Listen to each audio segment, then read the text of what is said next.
دەنگێ گەل دەنگێ کوردستانیە.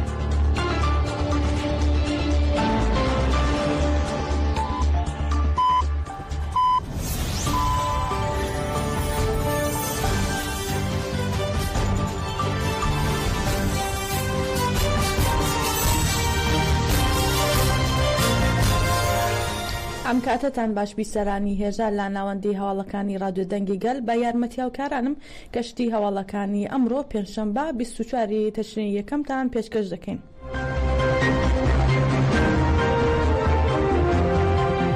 دوای 43 مانگ لە گۆشەگیری توند لە ئیمراڵی دوێنێ عومەر ئۆجەلان دیداری لەگەڵ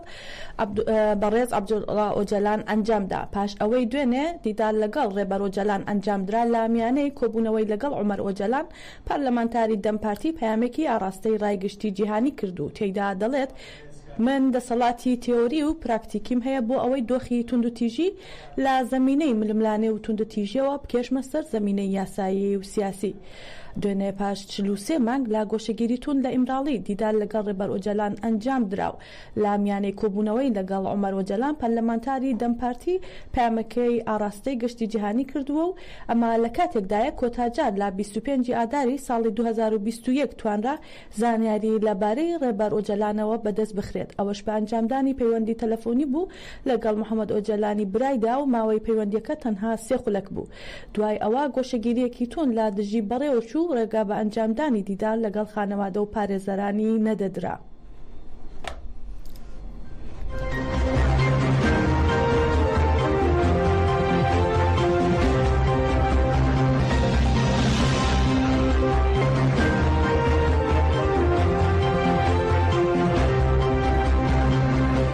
فەرماندەی بڕیارگەی ناوەندی پاراستنی گەل نەپەگا موراد قەرەیلان ڕایگەیاند دەوڵەتی تورک بە هەموو توانای خۆیەوە با شەڕ دژی کورد لە شەڕ دژی کورد نەیتوانیوە ئەنجامی دڵخوازی خۆی بەدەست بهێنێت. وەک تەفگەرەکەمان ئێمە دژی پرۆسەی چارەسەری دیموکراتیک نین، بەڵام ڕێگە نادەین با سیاسەتی فریودان کە بە تاکتیکی شەڕی تایبەت بەڕێوە دەبرێت. موراد قەرەیلان دەڵێت بێگومان وەک ڕێبەراپۆش دەستنیشانی کردووە پەکەکە و سیاسەتی یاسایی دیموکراتیکی کورد خاوەنی ڕۆڵی گرنگن لە چارەسەردا و ئەوتی بێگومان ئەگەر ڕەوشێکی باش بێتەکایەوە کە بەرژەوەندی تورکیا لە بەرچاو بگرێت وڵات پارێزی ڕاستەقینە بگرێتە خۆ و لەسەر ئەم بناغەیە هەندێک هەنگاوی نوێ بگیرێتە بەر لایەنی کوردیش ناڵێت نەخێر بۆ ئەمە، بەڵام دووبارە هەنگاو نانێت بۆ سەر مێزێکی شل. ئەگەر هەوڵەکان لە چوارچەوەی ئازادی ڕێبەراپۆدان نەبن هیچ کاریگەریەکیان نابێت. فەرماندەی بڕیارگەی ناوەندی پاراستنی گەل نەپەگە موراد قەرەیلان باسی لا قۆناغەکانی شەڕی دەوڵەتی تورک کردو وتی لایەنی تورک کە دەیوت لە تەشرینی دووەمدا قوفڵەکە دادەخەین و ئێستا چۆن لە نێو تەڵەیەکدا گیری خواردووە چۆن دەستی کردووە بە هەوڵدان بۆ ڕزگاربوون لەم تەڵەیە. ئەوەی بەبیر هێنایەوە ڕژیمی شەڕی تورک پلانی دانابوو لە ساڵی 2021 هەموو بنکەکان لە گارەوە تا قەندیل و هەموو جێگەیەک لە ڕێگەی تەکنیکەوە لە ماوەی مانگێکدا لە ناو ببات. قەرەیلان دووپاتی کردەوە بەرخودانی کورد بەردەوامە و وتیشی لە باکوور نەیتوانی کۆتایی با پەکەکە بهێنێت یان پەرش و بڵاوی بکات، نەیتوانی هەرێمەکانی پاراستنی مدیان لە ناو ببات، نەیتوانی هەرێمەکانی وەک شنگال و کەمپی مەخمور چۆڵ بکات، نەیتوانی شۆڕشی ڕۆژاوا و ئیداری خۆبەڕێوەبەری بە تەواوەتی تەسفێ بکات و درێژە بە داگیرکاری بدات.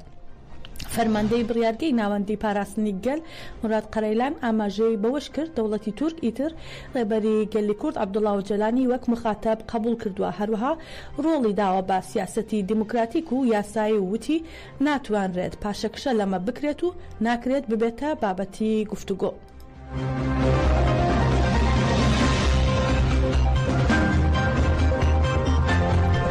بەڕێزان ڕاستەوخۆ دەچینە لای هاوکارمان لە ڕۆژاوە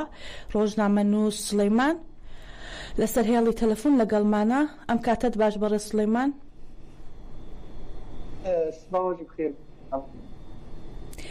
دوایین زانیاریەکان لەسەر هێرش و داگیرکاریەکانی دەوڵەتی تورک بۆ ناوچە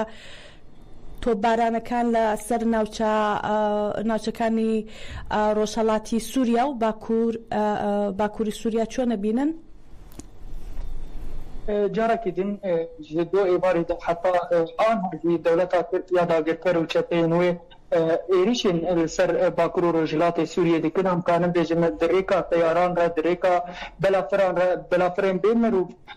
لبرفشکی پر جدا ایریشن سر باکور و رجلات سوریه دکن هم کانم بیجن حتی آنها 19 کس بریندار بونی جناب وانده 8 کس لمحطه سویدیه یا غازی جیانا خوش دست دان و شهید کتن درباره بی ایریشن دو ایواره لسر محطه براستی جی او جی کنکوژیک پرمزن بو جبرگو همه سویل بون لوی دره کار دکرن و ایریشا دولتا ترکی لسر ستاسیون چه دبو دواکی دیانا دا جیو بری دمك نز دجي لباجار عمودي غريداي باجار قامشلو ستاسيون كهرباء دو جراحات و توب باران كرين و بومبا باران كرين غابا غو اكيبا ما يارو ناهي تي في لوي دري هناك نوچگيهان و روزنامه‌بان لوی دری کار دکرین جارک دشی او ستاسیون راستی ریشه هات دو او کارمند لوی دری و نوچگیهان ده تشتك زرار نجهان وان لقوا كارم نوچگيهان تذكر وروشاوي دري دشوباندن جارك دن بلافرين بيمرو بيه دولتا ترك او ددا توبارا كرن و بمباران كرن سي جار اف ستاسيون تي راستري تي بيشا توبا العاليه كي تجي نام بيشا عمودي ياغو نان لباجار عمودي بلادكي يرو صباح اوجي بمباران بوج عالية دولتا ترك حتى باكليانا جي بلافرين بيمرو في دولتا ترك لسر باجار ديريكي ورميلان ديگري وبري كليان جانا جارك دجي ستاسيونا السعيدة يا غريداي باجار رميلان اوجي كي برنجكي هوبانه هات ارمان قردن وقال لك زرار المادي لهندري ستاسيوني تشيبو ايريشن دولتا ترك حتى باكليانا دجي بردوامه وكون دزاننجي حرب جاري دولتا ترك غابا ايريشن باكور روشلاس سوريا دكي برنجكي هوبانه ايريشن بنسازيا هرم دكي دخازي جياني لبي دري بالراوستين دخازي خرابيه وزرارك كرمزن بگينه قال باكور روجلات سوريا جياني ام دزانن العاليه كي دجي باجارن ايغو غريداي حلبه وكشهبه تل رفعت من بجي اوجي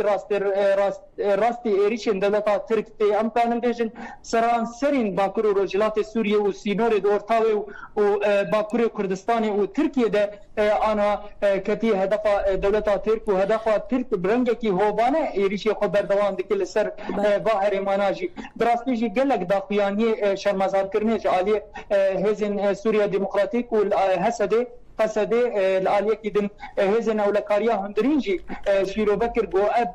إيريشن هوفانا يتسرقل لباكور روجلات سوريا ده تكرن بريكلية كجي داخيانية كجي هزن أولكاريا هندرين دركت روشا داوية يا باكور روجلات سوريا ديار كر وتدا جود جو غابا اندامين أصايشة باكور روجلات سوريا بأركي خرا دبون اندام كيوان شهيد كت سي نقطوان راستي ريشي هات باندام وان لقامش لوجي بريندار كتن العاليه كي تشتكي خطر بر خطر هي سر خلق باكور روجلات سوريا وحر جارا جو دولتا تركي ريشي لسر هرمي دكي نزي بادرانا دبي اوجي جو قرتيكها علايا يا جو تشتين دولتا تشتين داعش لدمينه افجي دو راست ايريشك دولتا ترك لسر يعني نزي او قرتيقاهي هات واوجي جيكي مكرسيه والجل قال هرمي جو اب تشتين جو دبا قرتيقاهانا داي درفت جوار ربي جوا قرتي قهنا دركبه و ايريشن هوبانه لدجي خلقن باكور رجلات سوريا بيج امكانه دجي حتى باكلياناجي دولتا ترك يا دولتا ترك بتشكي خويا جران بتياري خويا بمروف وتياري خويا شرجي ايريشن باكور رجلات سوريا ديك عليه كي تجي قال لي باكور رجلات سوريا مساجا خود جيني جياني ودبي امي درفدانا خو بردوام بكن قال لك دافياني قال حتى انا دردكبه تشل رقا تشل حسكه تشل قامشلو قال لك دافياني جسازيم سبيل دردكبه شرمزار دك اب ايريش يقول سر باكور رجلات سوريا ديك وبراستيجي بدمك دغو الوزيك الرجلات ناتين هي دولة ترك اب تشدكي خزم جوانتي خو وايريش يقول سر قال لي باكور رجلات سوريا ديك براستيجي دافياني كجي مظلوم عبدی ام بیژن دو ایواری درکت زۆر سپاس بۆ زانیاریەکانت بەڕێز سلەیمان هیوادارم لە کاتێکی گاوا ام دەستی خوددن ji bo diyalogê bikin lê komkujî li ser axametê çêkirin ji aliyê dewleta Tirk û çetê de û ev jî yani tiştekî xeterê û em kanin bên komkujiya û sûcên şer lê herêmê têkirin ji aliyê dewleta Tirk. Dewleta Tirk dixwaze herdem Suriye û Bakur û Rojhilatê Suriye de aloziyekê de jiyan bike, xelkê wê ne aramî jiyan bike ji ber golo êrişê xwe li ser Bakur û Rojhilatê Suriye bike. Em kanin bêjin heta ana zêdetirî 45 نقطه و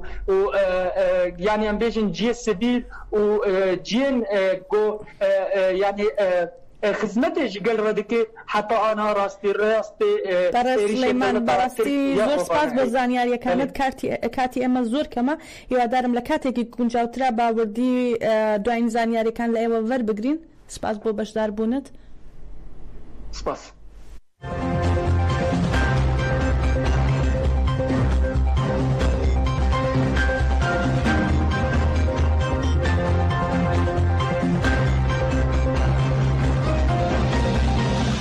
فەرماندەی گشتی هێزەکانی سووریای دموکراتیک قەسەدا ڕایگەیاند تورکیا با شێوەیەکی هەڕەمەکی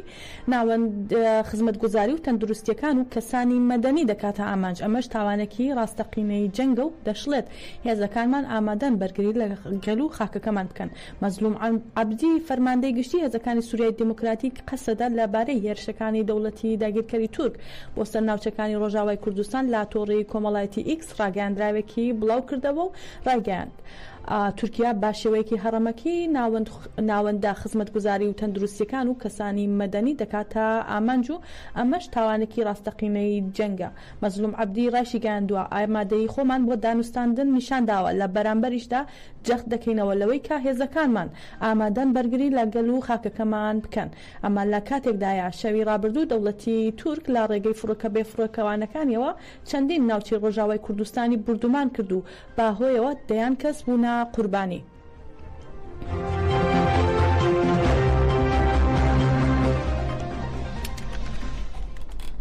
فڕۆکە جەنگیەکانی دەوڵەتی داگیرکەری تورک لە یەک کاتدا چیای ئاسۆس و ناوچەی زەلانیان لە دەڤەری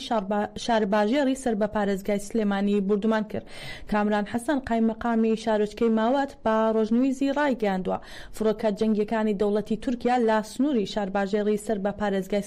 سلێمانی لە نزیکەی گوندی گەلاڵە چیای ئاسۆسیان بردومان کردو و تا ئێستاش فڕۆکەی جەنگی بە ئاسمانی ناوچەکەدا دەسوڕێتەوە. هەروەها ئەوەشیان ڕاگەیاندووە بردومانەکە لە شوێنی گوندنشینانەوە دوور بووە، بەڵام خەڵکی ئەو گوندانە بە ئاسانی دەنگی فڕۆکەی جەنگی و ساتی بردومانەکەیان بیستووە و بروسکە و ئاگریان بینیوە. هەروەها سەرچاوە هەرێمیەکان ڕایانگەیاندووە فڕۆکە جەنگیەکانی دەوڵەتی داگیرکەری تورک ناوچەی زەلانی لە سنووری شارچکەی چوارتایان بردومان کردووە و هاوڵاتیان دەنگی بردومانەکانیان بیستووە. تا ئێستا لەبارەی زەرەر و زیانەکانی بردومانەکان و قوربانیەکان هیچ زانیاریەک لە بەردەستان نییە، بەڵام هێشتا فڕۆکە بە ئاسمانی ناوچەکان دەسوورێتەوە.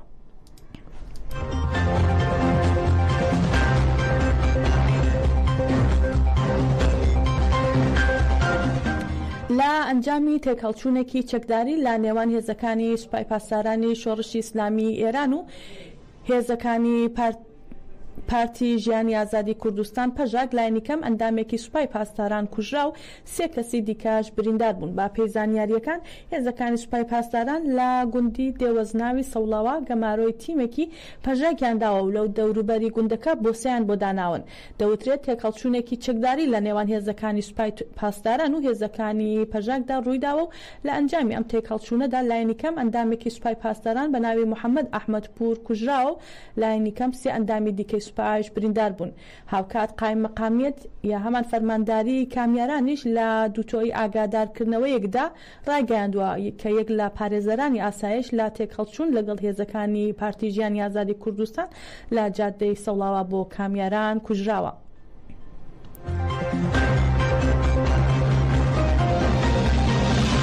پەرەزان هەواڵەکانمان پێشکەشکردن بمێن لا خێر و خۆشیدا.